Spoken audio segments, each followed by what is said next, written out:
जय हिंद दोस्तों।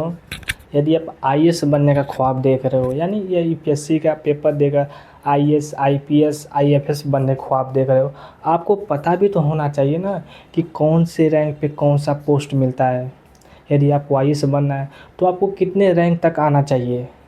यदि आप आईएएस बनने का ख्वाब देख रहे हो तो पता भी तो होना चाहिए ना कौन से रैंक पे आईएएस, आईपीएस मिलते हैं। दोस्तों, मैंने एक फ्लो चार्ट बनाया है।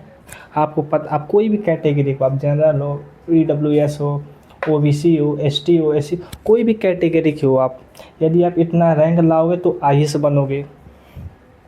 यदि आपको आईएएस बनना है तो आपको इतने रैंक आने के चाहिए।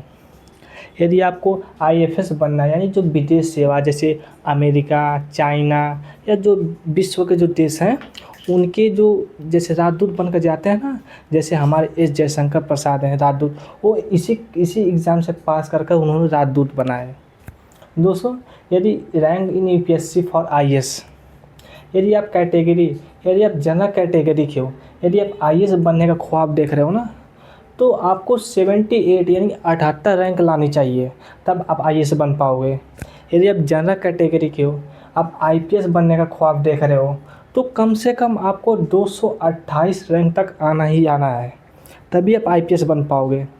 यदि आप विदेश सेवा यानी विदेशों में जाना चाह रहे हो, तो 88 रैंक तक आपको आना ही आना है, तब आप विदेश सेवा में आप राजदूत बन सकते हो। यदि आप ईडब्ल्यूएस से हो, जो मतलब जनरल में ही होते हैं, जो आर्थिक रूप से पिछड़े होते हैं, उनके लिए एक रिजर्वेशन का व्यवस्था है। यदि आप ईडब्ल्यूएस से हो तो आपको आईएएस बनना है, तो आपको 220 रैंक तक आना अनिवार्य है, तब इसी के आसपास यदि आप आ गए तो आईएएस बन जाओगे ईडब्ल्यूएस से हो तो। यदि आप ईडब्ल्यूएस से हो, आईपीएस बनने का ख्वाब देख रहे हो, तो 440 रैंक तक आपको आना है, तब आईपीएस बनेंगे आप। यदि आप ईडब्ल्यूएस से, यदि आप विदेश सेवा में जाना चाह रहे हैं, तो कम से कम आपको 370 रैंक तक आना ही आना है, तब आप विदेश सेवा में जा सकते हो।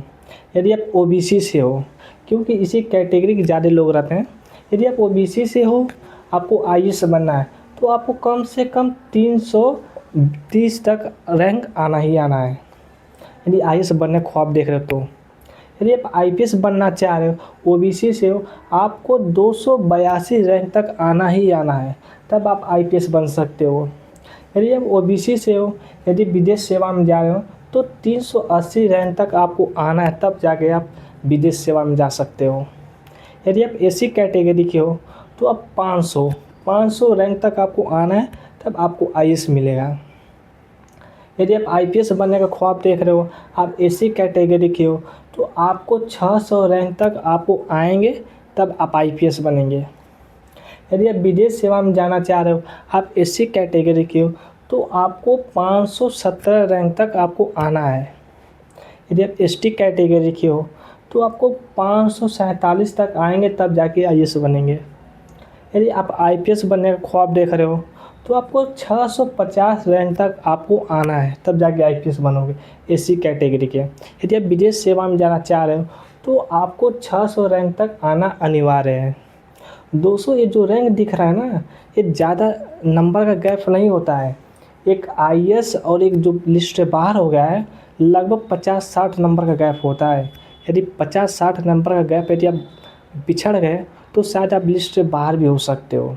ये आपको देखने में लग रहा है कितनी मतलब इतने गैप है, नंबर एक नंबर पे ना तो 10-10 रैंक रहते हैं। इसलिए दोस्तों, यदि आप देख लीजिए आपको कौन से कैटेगरी के हैं।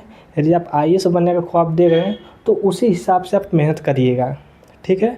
हम अगली वीडियो में आपको बताएंगे कि कौन कौन सी पोस्ट होती है आईएएस में। आईएएस में भी तो बहुत से पोस्ट होती हैं, यूपीएससी में 24 सर्विस होती हैं, उनके बारे में हम अगले वीडियो में आपको बताएंगे। अगर अच्छा लगा दोस्तों वीडियो, तो लाइक करिएगा, शेयर करिएगा, सब्सक्राइब करिएगा।